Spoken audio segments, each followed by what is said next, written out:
ಇಲ್ಲಿ ನಾವು multiplication theory on probability or product rule of probability ನೋಡ್ತಾ ಇದ್ವಿ. ಏನಪ್ಪ ಇದು ಅಂತ ಹೇಳಿದ್ರೆ, it is a way to look at probability of things happening in sequence ಅಂತ ಹೇಳ್ತು ಅಂತ ಹೇಳಿದ್ರೆ ಒಂದು ಬಿಟ್ಟು ಒಂದು ಏನೋ ಒಂದು ಆಗಿದೆ, ಇದಾಯಿತು ಅಂದಮೇಲೆ ಈ ವಿಷಯ ಆಗೋವಂಥ ಪ್ರಾಬಬಿಲಿಟಿ ಏನು ಅಂತ ಹೇಳಿ ಅದು ಕಂಡುಹಿಡಿಯಬೇಕು ಅಂತ ಹೇಳಿದ್ರೆ we have to make use of product rule of probability. ಸರಿನಾ? ಒಂದು ಉದಾಹರಣೆ ನೋಡಿಸ್ಬಿಡ್ತೀನಿ. ಆ್ಯಕ್ಚುಲಿ ಇಲ್ಲಿ ಇಟ್ಸ್ ಇನ್ ದ ವರ್ಡ್ ಫಾರ್ಮಲ್ಲಿದೆ ಇದು. A bag contains 3 red and 5 white ball. So ನಾನು ಇದನ್ನು ಓದೋದಕ್ಕಾಗಲ್ಲ, ನಾನು ಬ್ಯಾಗ್ ಅಂತ ಕರ್ಕೊತೀನಿ. It represent the same thing. ಎರಡು object they are drawn from the bag one after another without replacement ನಾನು ನೋಡ್ತೀವಿ ಏನು ಅಂತ ಹೇಳಿ. What is the probability that both drawn objects are red? ಸರಿನಾ? ಸೊ ಅದೇ ಸಿನಾರಿಯೋನ ಇಲ್ಲಿ ರೆಪ್ರೆಸೆಂಟ್ ಮಾಡ್ತಿದ್ದೀವಿ ಆ್ಯನಿಮೇಷನ್ ಉಪಯೋಗಿಸ್ಕೊಂಡು. ಇದು ನಮ್ಮ ಫಸ್ಟ್ ರೋ ಸೆಕೆಂಡ್ ರೋ ಅಂತ ಹೇಳಿದ್ರೆ ಬ್ಯಾಗಿಂದ ಒಂದು ಆಬ್ಜೆಕ್ಟ್ ತೆಗೆದ ಮೇಲೆ ಇಲ್ಲಿ ಇಡ್ತೀವಿ. ಸೊ ಬ್ಯಾಗಲ್ಲಿ ಏನಿದೆ 3 + 5 ಇವಿದೆ. So this is known as drawing ಅಂತ ಹೇಳಿದ್ರೆ ತೆಗೆದು ಅಲ್ಲಿಟ್ಟೆ. ಮೊದಲನೇ ಆಬ್ಜೆಕ್ಟ್ ಬಂದು red. So the probability of this happening is 3/8 ಅಲ್ವಾ? 3 ಇತ್ತು, 8 ಆಯಿತು. ವಿತೌಟ್ ರಿಪ್ಲೇಸ್ಮೆಂಟ್ ಅಂತೆ ನೋಡಿ, ಇದೇ ವಿತೌಟ್ ರಿಪ್ಲೇಸ್ಮೆಂಟ್ ಅಂತ ಹೇಳಿದ್ರೆ ಏನು ತೆಗೆದಿದ್ದೀವೋ ಅದು ವಾಪಸ್ ಇಡಲ್ಲ. This is known as without replacement. With replacement ಕೂಡ ನೋಡ್ತೀವಿ, ದಿಸ್ ಇಸ್ ವಿತೌಟ್ ರಿಪ್ಲೇಸ್ಮೆಂಟ್.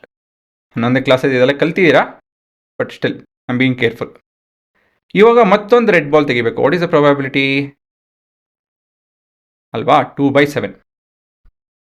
ಇವಾಗ ಇದೇ ಬ್ಯಾಗು, ಇದೇ ಆಬ್ಜೆಕ್ಟ್ಸು, ಇದೇ ವಸ್ತುಗಳು, ಇದೇ ಕೆಂಪು 3 ಇದೆ, ಬಿಳಿ 5 ಇದೆ. ಆದರೆ ನಾನು ಮೊದಲನೇದು ಬಿಳಿದು ಹೇಳಿದ್ರೆ ಇದ್ರ ಪ್ರಾಬಬಿಲಿಟಿ ಬಂದು 5/8. ಇದನ್ನು ನಾನು ಶಿಫ್ಟ್ ಮಾಡ್ತು ಅಂತ ಹೇಳಿದ್ರೆ ಇವಾಗ ನಮ್ಮ ಕೆಂಪಿನ ಪ್ರಾಬಬಿಲಿಟಿ ಬಂದು 3/7. ಅಫ್ಕೋರ್ಸ್ ಆ ಪ್ರಶ್ನೆ ಕಂಡೀಷನ್ ಇದು ವರ್ಕೌಟ್ ಆಗಲ್ಲ. ಪಾಯಿಂಟ್ ಇಸ್ ವಿತೌಟ್ ರಿಪ್ಲೇಸ್ಮೆಂಟ್ ಬಂದಾಗ ಅಲ್ವಾ, we can see some influence. ಒಂದೊಂದರಲ್ಲಿ ನೋಡ್ತೀರಾ ಆ ಇನ್ಫ್ಲುಯೆನ್ಸ್ ಆಗಲ್ಲ. ಅದಕ್ಕೆಲ್ಲ ಒಂದೊಂದು ಹೆಸರುಗಳಿದೆ, ಬಟ್ ಇದರಲ್ಲಿ ಈ ಪ್ರಶ್ನೆಯಲ್ಲಿ ಇನ್ಫ್ಲುಯೆನ್ಸ್ ಆಗ್ತಾಯಿದೆ. ಸೀಕ್ವೆನ್ಷಿಯಲ್ ಅಂತ ಹೇಳಿದ್ರೆ ಒಂದು ಬಿಟ್ಟು ಒಂದು ಅಂತ ಹೇಳಿ. ಆಯಿತಾ? ಮ್ಯಾಥಮೆಟಿಕಲ್ ಡೆಫಿನೇಷನ್ ಏನು ಅಂತ ಹೇಳಿ ನೋಡೋಣ. Probability of 2 events occurring together is equal to the product of the probability of the first event occurring and the product of the second event occurring given ಅಂತ ಹೇಳಿದ್ರೆ see the line the first event has already occurred. ಈ ಫಾರ್ಮುಲಾನ ಏನಪ್ಪ ಅಂತ ಹೇಳಿ notes ಅಂತ ಹೇಳಿದ್ರೆ ಇದು ನೋಡಿ, ಎಲ್ಲಿ ನೋಡಿದ್ದೀವಿ ಇದನ್ನು ಅಲ್ವಾ? ಕಂಡೀಷನಲ್ ಪ್ರಾಬಬಿಲಿಟಿಯಲ್ಲಿ ನೋಡಿದ್ದೀವಿ. Probability of be given A is nothing but probability of B intersect A divide by probability of A. So ಈ ರೆಪ್ರೆಸೆಂಟೇಷನ್ ಕನ್ಫ್ಯೂಸ್ ಮಾಡೋಕ್ಕೆ ಹೋಗ್ಕೊಬೇಡಿ. ಒಂದೇ ನಿಮಿಷ. ಇದು P of B intersect A ಅಂತ ಹೇಳಿ. This is another way of representing. ಎರಡು ಒಂದೇನೇ mathematically ಈ ರೀತಿಯಲ್ಲೂ ರೆಪ್ರೆಸೆಂಟ್ ಮಾಡ್ಬೋದು. ಇದನ್ನು ರೀಅರೇಂಜ್ ಮಾಡ್ತು ಅಂತ ಹೇಳಿದ್ರೆ ಇಲ್ಲಿರೋಂಥ ಫಾರ್ಮುಲಾ ಕಾಣುತ್ತೆ ನೋಡಿ.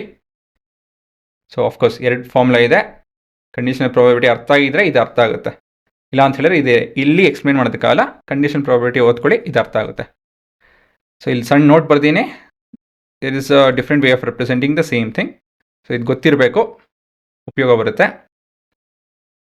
ಕೊನೆಯದಾಗೇನೋ ಕಂಡೀಷನಲ್ ಪ್ರಾಬಬಿಲಿಟಿಯಲ್ಲಿ ಒಂದು ವಿಷಯ ಆಗಿದೆ, ಅದರೊಳಗಡೆ ನಾವು ಇನ್ನೊಂದು ವಿಷಯನ ಹುಡುಕ್ತಾ ಇದ್ದೀವಿ. ಇಲ್ಲೇನಾಯಿತು ಅಂತ ಹೇಳಿದ್ರೆ ದಿಸ್ ಇಸ್ ಕಂಡೀಷನಲ್ ಪ್ರಾಬಬಿಲಿಟಿ. ಈ ಪ್ರಾಡಕ್ಟ್ ರೂಲ್ ಆಫ್ ಪ್ರಾಬಬಿಲಿಟಿ ನೋಡ್ತು ಅಂತ ಹೇಳಿದ್ರೆ ಒಂದು ಸಿನಾರಿ ಆಗೋಗಿದೆ, ಒಂದು ಈವೆಂಟ್ ಆಗೋಗಿದೆ. ಇದರಿಂದ ಮುಂದಿನ ಈವೆಂಟು ಹೇಗೆ ಅಟ್ಯಾಚ್ ಆಗಿದೆ, ಹೇಗೆ ಇನ್ಫ್ಲುಯೆನ್ಸ್ ಆಗುತ್ತೆ ಅಂತ ಹೇಳಿ ನೋಡ್ತಾ ಇದ್ದೀವಿ. ಸರಿನಾ? ದಿಸ್ ಸೀಕ್ವೆನ್ಸ್ ಆಫ್ ಥಿಂಗ್ಸ್ ಈ ಥರ ನೋಡಬೇಕು ಅಂತ ಹೇಳಿದಾಗ, ಅರ್ಥ ಮಾಡ್ಕೊಬೇಕು ಅಂತ ಹೇಳಿದಾಗ ಏನು ಉಪಯೋಗಿಸ್ಬೇಕು ನಾವು? Product rule of probability. ಯಾವ ಸಿನಾರಿಯೋದಲ್ಲಿ ಏನು ಉಪಯೋಗಿಸ್ಬೇಕು ಅಂತ ಗೊತ್ತಾಗಲಿಲ್ಲ ಅಂತ ಹೇಳಿದ್ರೆ ಕಷ್ಟ ಆಗುತ್ತೆ.